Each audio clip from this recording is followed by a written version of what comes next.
안녕하세요. 뉴스반장입니다. 윤석열 후보의 위험한 발언이 갈수록 심각해지고 있습니다. 이번엔 페미니즘이 저출산 문제의 원인 중 하나라고 해 논란을 만들고 있는데요. 페미니즘이 정치적으로 악용돼서 남녀 간 건전한 교제도 막고 저출산으로 연결된다는 겁니다. 이 믿기 어려운 말이 2021년 윤석열 입에서 나왔는데요. 실로 놀라운 그의 젠더 간에 할 말을 잃게 합니다.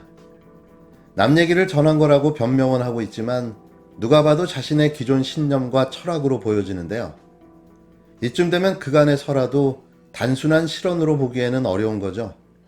이런 모습은 윤 후보의 시대착오적 가치관이 노동인권, 젠더 등의 각 분야마다 변주되어 드러나고 있는데요. 이게 윤석열의 진짜 모습인 거죠. 대체 그는 그동안 어떤 삶을 살아온 걸까요? 같은 대한민국에서 살아온 것은 맞는 걸까요? 대한민국의 최고 리더가 되겠다는 사람이 국가 미래 비전은 안중에도 없이 정치적 욕심만으로 정치에 뛰어들었다는 게 확실해지고 있습니다. 소위 말하는 대선뽕, 권력욕에 사로잡힌 속물이며 아무것도 준비 안 된 일개 사인에 불과한 수준인데요. 결혼과 출산조차 사치라고 생각하는 MZ세대의 고충을 모르는 걸까요? 돈이 없으면 부정식품을 먹고 주 120시간을 일하며 버티라는 발상과 크게 다르지 않습니다. 결혼하기 좋고 누구나 아이를 낳아 기를 수 있는 환경을 만드는 것이 국가 지도자의 역할입니다. 한국 사회의 저출산 문제는 불평등 양극화의 그 원인이 있다는 건 기본 상식인데요. 대한민국의 미래를 위한 국정 철학을 논하기 전에 국민을 차별하는 그 오만방자한 태도부터 버려야 합니다. 현재까지 드러난 모습만 봐도 그냥 수준 미달, 자격 미달인 거죠. 여튼 보기 좋습니다. 매일같이 자기 스스로가 자신을 무너뜨려가는 모습이 말이죠. 제발 윤석열의 한여름밤의 꿈이 끝나길 바라봅니다. 얼마 전에 무슨 글을 보니까 이 페미니즘이라는 것이 너무 정치적으로 악용이 돼가지고 이게 남녀 간의 어떤 건전한 이런 교제 같은 것들도 막 그 정서적으로 막는 이런 역할을 많이 한다. 드릴 말씀은 없으니 뭐 질문을 먼저 받겠습니다. 네. 지금 명불허전에서 네. 페미니즘이 정치적으로 악용돼서 남녀 간 교제를 막는다라는 표현하셨는데 어떤 맥락에서 말씀하신 거예요? 그런 주장을 하시는 분이 있기 때문에 제가 거기에 대해서 그냥 언급을 한 겁니다. 네. 근데 페미니즘하고 저출산을 연결짓기는 좀 논리적으로 좀 무리가 있지 않나 이런 생각이 드는데 어떤 생각이세요? 제가 저출산에 대해서도 여러 가지 구조적인 문제를 얘기를 하고 그런 주장을 하시는 분도 있다고 언급을 한 겁니다. 네. 총장님 생각이 아니신 건가요? 그런 얘기를 하시는 분이 있다고 얘기를 했습니다. 페미니즘이라는 것도 건강한 페미니즘이어야지 이게 선거에 유리하고 집권 연장하는데 악용돼선 안 된다. 2일 국힘당 초선의원 모임 명불허전 보수다의 초청 강연에서 윤석열 전 청장이 한 발언입니다. 국힘당 대선 주자인 윤석열 전 검찰청장이 이번에는 페미니즘이 저출산 원인이라는 주장을 펼쳐 다시 구설에 올랐는데요. 하루도 거르지 않고 벌어지는 설화의 연속입니다. 안중근 의사가 옥중에서 쓴 일일 부독서 하면 구중 생형극이라는 유명한 글귀를 패러디해 설명하자면 하루라도 구설에 오르지 않으면 입안에 가시가 돋아 못 견디는 형국이라고 해야 할 판인데요. 가히 역대급 빅마우스라고 해도 손색이 없습니다. 그는 2일 국힘당 초선의원 공부 모임인 명불허전 보수다에서 윤석열이 들은 국민의 목소리를 주제로 한 강연을 통해 페미니즘이라는 것도 건강한 페미니즘이어야지 이게 선거에 유리하고 집권 연장하는 데 악용돼서는 안 된다면서 페미니즘과 저출산의 상관성을 언급했는데요. 그는 논리적으로 무리가 있다는 기자들의 질문에 그런 주장을 하는 분도 있었다고 언급한 것이라며 전해 들은 이야기라고 오리발을 내밀었습니다.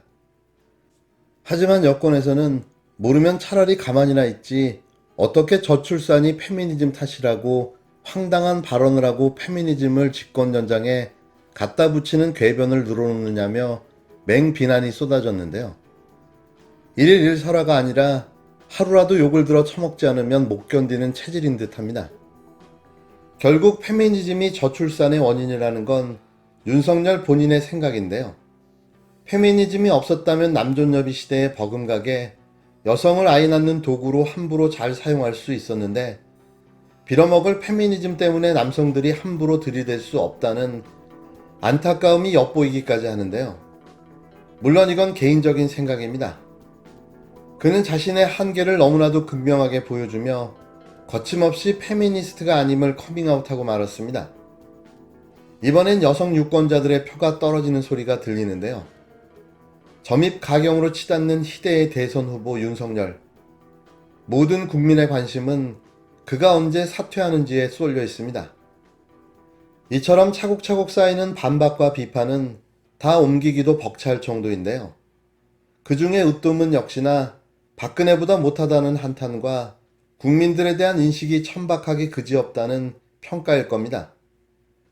어제 오늘 논란이 된 설화외에 대선 후보 출마 이후 논란이 된 윤 청장의 발언을 종합하면 이러한 평가도 무리가 아닌 겁니다.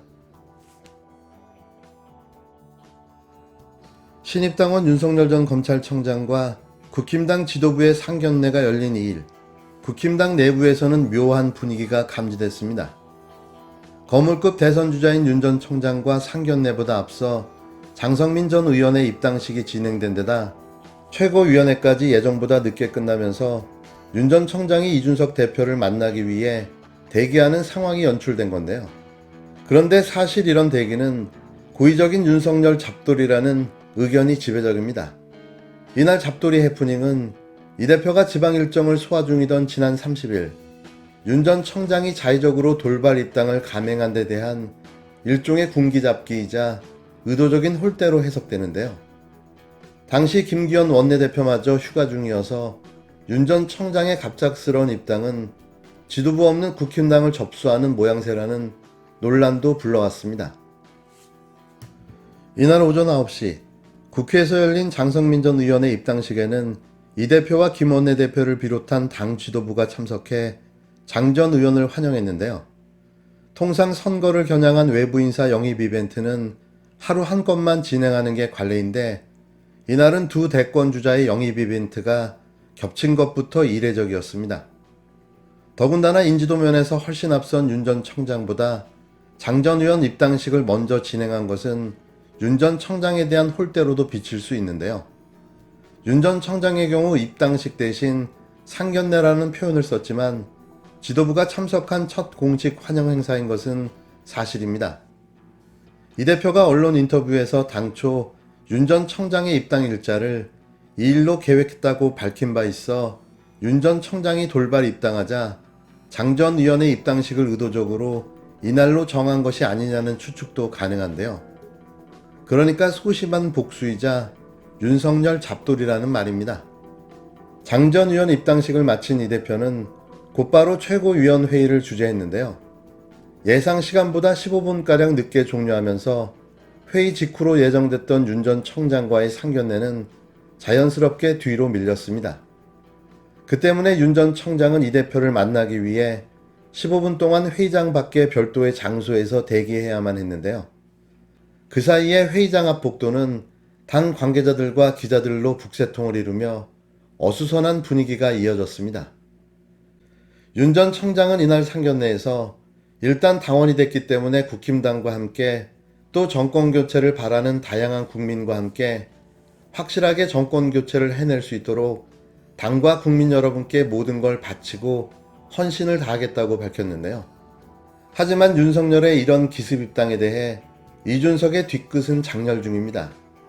이 대표는 2일 윤석열 전 검찰청장의 기습 입당에 대해 당대표 일정은 어떤 경로로든 알 수 있는데 갑자기 일정을 바꾸려면 사전에 상의했어야 되는 것이라고 분노의 감정을 삭히지 못했는데요. 그럼 이런 경우는 흔한 장면은 아닌 것 같은데 어떻게 이렇게 됐을까요? 뭐 제가 봤을 때는 그 전격 입당을 선택한 거로 보이고요. 저랑 원래 상의가 있었습니다. 잠깐만요. 사전에요? 예예. 그 언론도 보도됐지만 제가 원래 2일에 이제 입당하는 것으로 저희가 사전에 양해가 있었는데 네. 뭐 중간에 정보가 유출됐다고 해서 이제 일정을 급하게 변경한 것으로 이렇게 알려졌는데 아하. 사실 저는 그렇게 했더라도 저는 다시 상의를 했어야 되는 부분이 아닌가 싶고 사실 제 일정을 재조정하면 되는 것인데 아무래도 제가 지방 일정을 수행하는 것이 이거는 뭐 사실 모르는 사람이 없거든요. 여의도 바닥에서는 원래 입당할 때는 당 사무처에 문의를 하기 때문에 알려주거든요. 그래서 이거는 좀 의아하긴 했다 그런 생각이 좀 듭니다. 좀 섭섭하시죠, 솔직히? 아니죠. 의도가 뭔지 모르겠으니까 섭섭하기도 전이죠. 네. 아, 의도가 뭔지 모르겠다. 네. 그는 이날 MBC 라디오 김종배의 시선집중에 나와 당대표가 지방 일정 중에 입당하는 건 흔한 장면이 아니다라는 지적에 원래 이 일로 상의를 했지만 정보가 유출돼서 급하게 일정을 변경한 걸로 안다고 패싱 당한 것에 대한 불쾌감을 드러냈습니다. 이에 최동석 인사조직연구소장은 니들이 나를 알아 몰라라며 나는 이준석의 부하가 아니다라는 게 윤석열의 멘탈이라고 총평했는데요. 더불어민주당 정청래 의원은 아직은 이준석의 갑의 위치건을 윤석열의 국힘당 기습 상륙 작전에서 배제되었다며 이준석 리스크 때문인지 윤석열은 이준석을 무시하고 입당 작전을 펼쳤다. 마치 압수수색 영장 집행하듯이라고 꼬집었습니다. 그는 이런 꼴 당하는 당대표를 처음 봤다며 대선 예비 후보에게 왕따 당하는 당대표라 앞으로 이준석 대 윤석열의 감정 싸움이 볼만하겠다. 어차피 이준석은 아빠 친구 편 아닌가라며 대선 경선 후보인 유승민 전 의원을 소환했는데요. 사실 이준석은 윤석열의 입당을 원하지 않았을 수도 있습니다. 재미를 더해가는 국힘당 정치 활극, 윤석열과 김종인의 구태타는 언제쯤 시작될지가 관전 포인트가 될 듯합니다.